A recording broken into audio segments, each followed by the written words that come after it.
Atau buat kalian yang emang udah pernah nonton video-video aku sebelumnya, aku ngucapin terima kasih banyak banget. Dengan kalian nonton video-video aku sampai habis, secara tidak langsung kalian udah support aku buat terus bikin video tentang apa aja yang bisa aku ulas dari sisi fisioterapi. Nice. Nah, di video kali ini aku bakal ngebahas apa aja yang bisa kita lakuin selama kita baru banget mengalami cedera di tubuh kita. Tapi sebelum aku bahas lebih lanjut tentang apa aja yang bisa kita lakuin selama kita mengalami cedera, aku bakal informasiin dulu nih. Ketika kita mengalami cedera atau mungkin terjadi luka, itu sebenarnya dibagi dua berdasarkan penyembuhannya. Dia ada luka akut dan luka kronis. Kalau untuk luka akut, itu masa penyembuhannya sesuai banget dengan konsep penyembuhan. Mungkin kalau untuk konsep penyembuhan nanti bisa aku bahas selanjutnya ya. Terus kalau untuk luka kronis, dia mengalami kegagalan dalam proses penyembuhan. Oke, sekarang kita singgung dikit tentang tahap atau konsep dari penyembuhan itu. Sebenarnya kalau untuk tahap penyembuhan itu dia terbagi menjadi 3. Yang pertama itu ada fase degenerasi dan fase inflamasi. Jadi fase degenerasi dan fase inflamasi ini biasanya terjadi bersamaan dia. Terus yang kedua itu ada fase regenerasi, dan yang ketiga itu ada fase remodeling.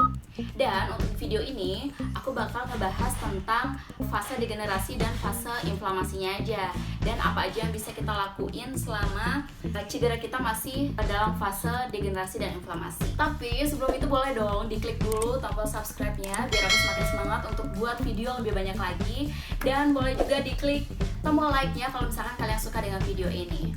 Oke, mari kita bahas tentang fase degenerasi dan fase inflamasi.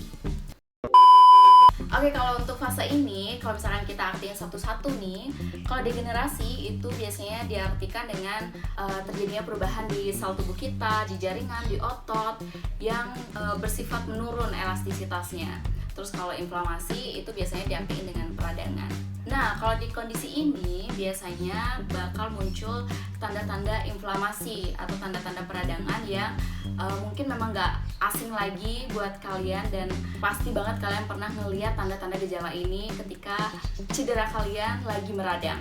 Biasanya fase inflamasi ini dia terhitung dari pertama kalinya kalian terkena cedera sampai pada akhirnya 4 hari ke depan itu kalian masih berada di fase inflamasi. Dan untuk tanda-tanda inflamasi mari kita bahas sekarang. Untuk tanda peradangan pertama adalah, aku yakin banget kalian pasti udah jago-jago banget untuk tebak gambar.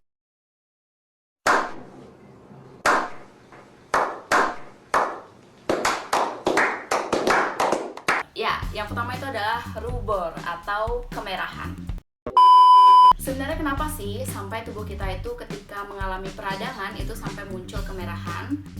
Ternyata ketika mengalami peradangan, misalnya nih kita kebentur batu gitu, atau kebentur gagang pintu lah, atau kesandung, kemerahan itu muncul karena akibat peradangan yang terjadi itu membuat pembuluh darah arteri itu jadi lebih melebar, sehingga suplai darah ke daerah peradangan itu bakal lebih banyak lagi. Nah, banyaknya darah yang tersuplai ke daerah peradangan itu disebut dengan hiperemi, itu yang menyebabkan kemerahan lokal yang terjadi di daerah peradangan.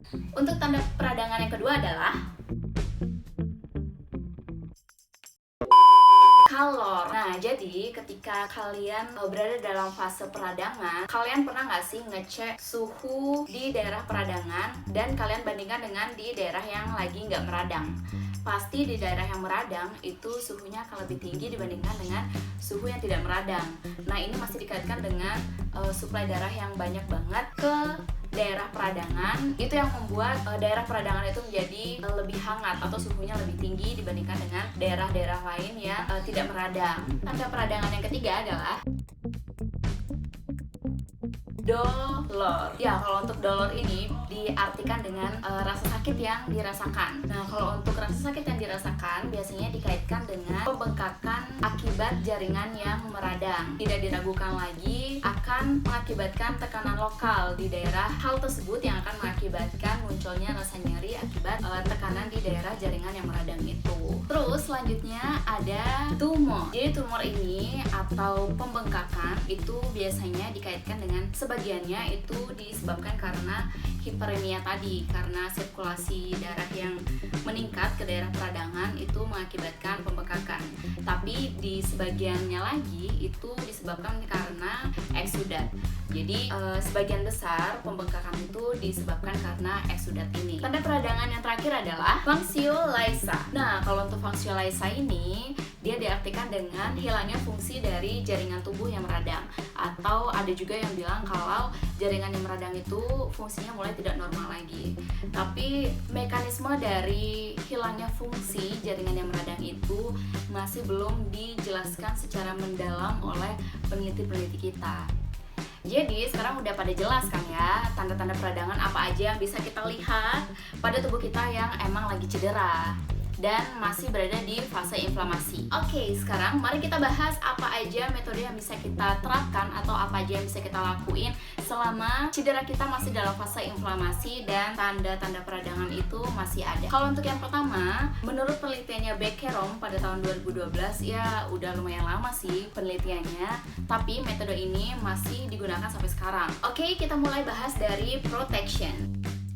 Ya, kalau kita artikan dalam bahasa Indonesia itu artinya perlindungan. Ya, sama aja sih sama artinya. Poinnya di sini kita harus melindungi daerah yang emang masih cedera. Karena kalau misalkan kita nggak lindungi daerah-daerah yang cedera ini, karena notabene-nya ini masih dalam fase inflamasi, jadi kalian harus memprotek daerah yang meradang ini agar tidak mengalami kerusakan yang lebih lanjut lagi. Selain itu, akan membantu proses penyembuhan menjadi lebih efektif dan efisien. Nah, adapun cara-cara yang bisa kalian lakuin untuk memprotek daerah-daerah yang cedera di tubuh kalian itu dengan cara rest. Kalau untuk rest atau istirahat ini sebenarnya dia punya tujuan untuk yang pertama mengurangi peningkatan sirkulasi darah ke daerah yang meradang. Nah, kalau kalian ingat di tanda-tanda peradangan tadi itu kan ada bengkak. Kalau misalkan kita memberikan aktivitas yang terlalu berlebih atau memberikan tekanan atau memberikan beban ke daerah yang meradang, itu akan memungkinkan terjadinya peningkatan sirkulasi darah ke daerah yang meradang. Ya, alih-alih turun bengkaknya ini makin bengkak ini kalau misalkan kita kasih beban yang terlalu berlebih ke daerah yang meradang. Terus tujuan yang kedua adalah menghindari stres pada jaringan yang meradang atau yang terluka agar tidak merusak ikatan fibrin. Nah, sekilas informasi nih tentang ikatan fibrin. Fibrin ini merupakan protein yang berbentuk untaian jala yang berperan untuk menutup pendarahan. Nah, jadi kalau misalkan ikatan fibrin ini terganggu, jadi proses penyembuhan itu juga akan terganggu. Jadi proses perbaikan juga pasti akan terganggu. Wow.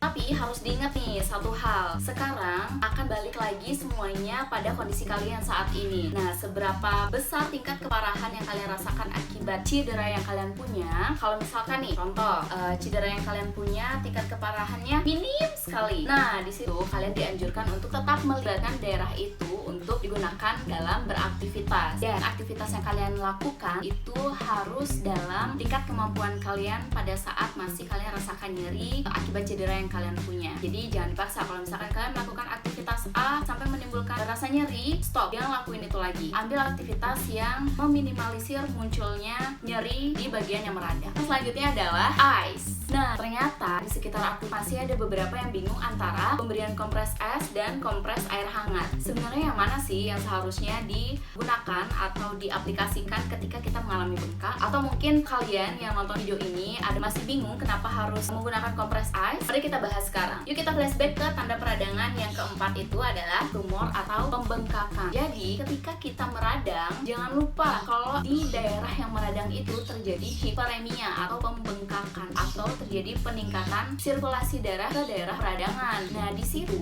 kita kan karena kondisi pembuluh darah itu melebar. Di sini kita kan inginnya biar pembuluh darah biar kecil lagi tuh, biar kontraksi lagi. Makanya kita kasih kompres es untuk membantu membuat pembuluh darah itu menjadi vasokonstriksi atau mengecilnya pembuluh darah, atau pembuluh darah itu menjadi kontraksi dan mengecil. Dan diharapkan sirkulasi darah ke daerah yang meradang itu menjadi lebih terkontrol atau bisa membantu mengurangi pembengkakan yang terjadi. Nah, maka dari itu, mengapa saat kita bengkak, kompres yang digunakan itu adalah kompres es. Sekarang poinnya adalah durasi ketika kalian kompres itu adalah 15-20 menit. Misalnya nih, daerah yang di sini bengkak dan kalian langsung aja kompres selama 15-20 menit. Kalau misalkan pas kalian kompres kayak gini, selama 5 menit aja kalian kompres udah ngerasa kayak mati rasa, itu bisa kalian angkat sebentar. Tapi kalian harus lakuin secara kontinu sampai 15 atau 20 menit. Karena ini kompres esnya itu balik lagi ke toleransi kalian. Jadi seberapa kalian mampunya untuk ngekompres diemin kayak gini,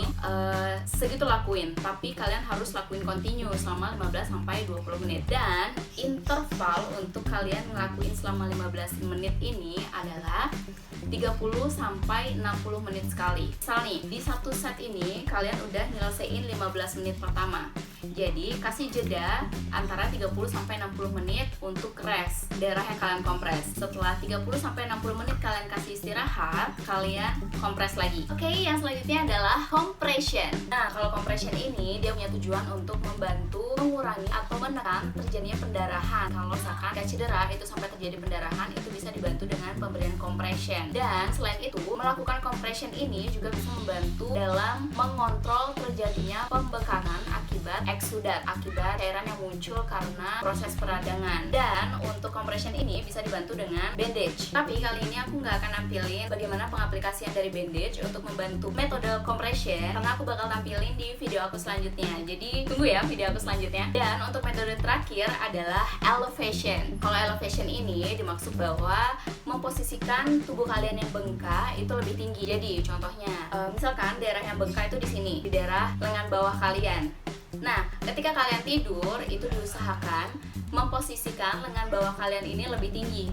Jadi bisa dibantu dengan bantal untuk menyangga di bagian depan tubuh kalian, sehingga ketika kalian tidur, posisi lengan bawah kalian itu posisinya lebih tinggi daripada tubuh kalian. Nah, sebenarnya tujuannya apa sih? Jadi tujuannya adalah untuk membantu meningkatkan drainase eksudat melalui pembuluh getah bening. Dengan meningkatkan drainasenya, jadi dibantu eksudat yang terbentuk atau cairan yang terbentuk akibat proses peradangan itu dibantu dialiri melalui pembuluh getah bening. Nah, kalau udah dibantu dalam mengurangi eksudat di daerah peradangan, itu akan membantu mengurangi pembengkakan yang terjadi. Selain itu, pemberian elevation ini akan membantu dalam menurunkan tekanan dalam pembuluh darah lokal.